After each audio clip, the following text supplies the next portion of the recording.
Long before the rise of cities, before the empires and dynasties, Morocco was already a cradle of humanity. In the hills of Jebel Irhoud, scientists uncovered remains nearly 300,000 years old, some of the earliest Homo sapiens ever discovered on Earth. These fossils rewrote the story of our origins, showing that Morocco was not at the edge of human history, but at its very center. For thousands of years, early humans here crafted stone tools, hunted across plains, and left behind traces of their lives, simple yet profound marks of survival and identity. Across caves and rocks, art began to appear. Paintings of animals, hunting scenes, and sacred symbols. These were not just drawings, but whispers of belief, ritual, and imagination, echoes of a people seeking meaning in the vast unknown. Before kingdoms, before Islam, before history as we know it, Morocco was already alive with human spirit, a land where some of the first chapters of humanity were written. Long before Rome, long before Islam, Morocco's coast drew the attention of seafaring traders from the east, the Phoenicians. From the 12th century before our era, they sailed westward across the Mediterranean, bringing goods, ideas, and their gods. They built trading posts along Morocco's shores, places where cultures met. One of the oldest was Lixus, near today's Larache. According to legend, this was where Hercules performed his 11th labor, stealing the golden apples of the Hesperides. Here, merchants exchanged salt, fish, and purple dye for gold, ivory, and grain. Morocco was no longer isolated. It had entered a web of trade that stretched from the Levant to the Atlantic. They brought not only commerce, but also religion and art. Their gods, their alphabet, their way of life, all left subtle marks on Morocco's ancient past. Though the Phoenicians vanished, their colonies were stepping stones, a bridge that connected Morocco to the wider world and set the stage for the civilizations yet to come. By the 6th century BCE, the Phoenician trading posts along Morocco's coast had a new master, Carthage, the rising power of North Africa. Carthage extended its influence over Morocco's ports, controlling trade routes and urban centers. Gold, ivory, metals, and exotic goods passed through Moroccan shores into the wider Mediterranean. In Lixus, near today's Larache, Carthaginians built temples, markets, and fortifications. The city became a hub of commerce, faith, and cultural exchange between Amazigh and Carthaginian worlds. This was less conquest than connection. Carthage held Morocco's ports, while Amazigh communities inland stayed free. Trade and alliances tied its shores into the Mediterranean network. From the 6th to the 2nd century BCE, Carthage left its mark on Morocco, a chapter where trade, power, and culture intertwined, long before Rome arrived. After Carthage fell, Rome extended its empire across North Africa.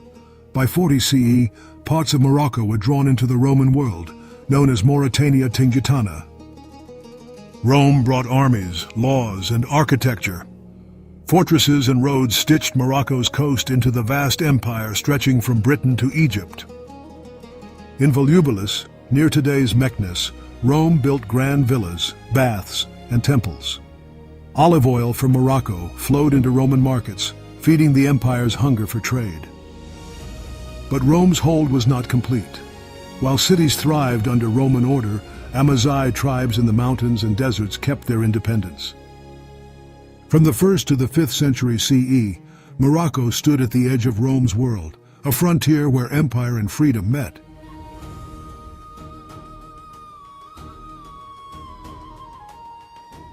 In the early 5th century CE, the fall of Rome sent shockwaves across the Mediterranean. Out of Iberia came the Vandals, a Germanic people seeking new lands.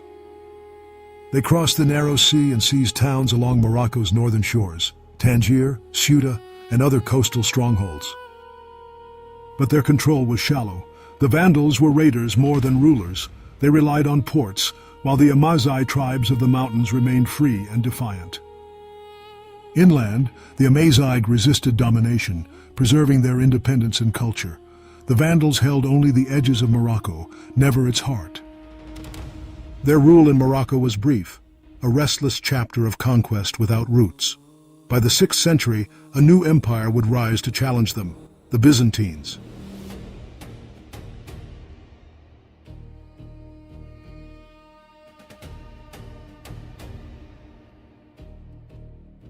In the 6th century CE, the Eastern Roman Empire, Byzantium, struck back. From Constantinople, they sailed west to reclaim North Africa from the Vandals. Victorious in war, the Byzantines extended their rule to Morocco's coast. Tangier, Ceuta, and fortified towns once again carried the Roman banner, this time under the Byzantine eagle. They built forts, churches, and outposts, hoping to restore imperial order. Yet their power was thin, stretched across seas and distant from the Amazigh heartland. For the Amazigh, Byzantium was another foreign shadow at the coast. Beyond the mountains and deserts, their independence endured, unbroken. Byzantine Morocco was short-lived. A fragile frontier, it set the stage for the great transformation soon to come, the arrival of Islam. While Rome, the Vandals, and Byzantines clashed for control of Morocco's coasts, the interior told a different story, one of Amazigh independence. From the 5th to the 7th century CE, the highlands and deserts of Morocco were ruled not by foreign empires, but by Amazigh kingdoms and tribes, free, resilient, and deeply rooted in their land. These tribes built their own systems of leadership and justice. Councils of elders governed villages, while warrior chieftains defended the frontiers. Trade routes flourished under Amazigh guidance. Caravans carried salt, gold, and slaves across the Sahara, linking Morocco to distant worlds, West Africa, the Mediterranean, and beyond.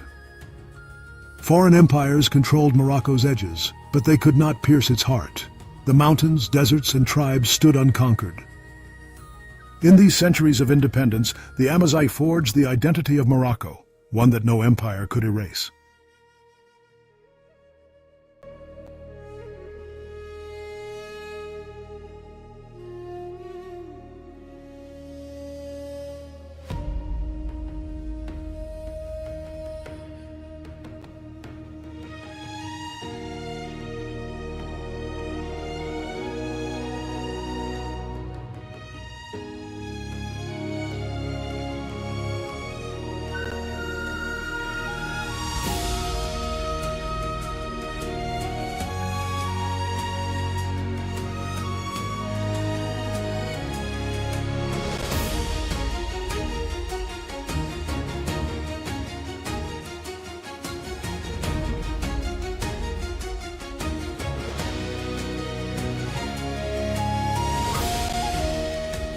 In the year 682 CE, the Arab general Uqba ibn Nafi led his army across North Africa, reaching as far as the Atlantic Ocean.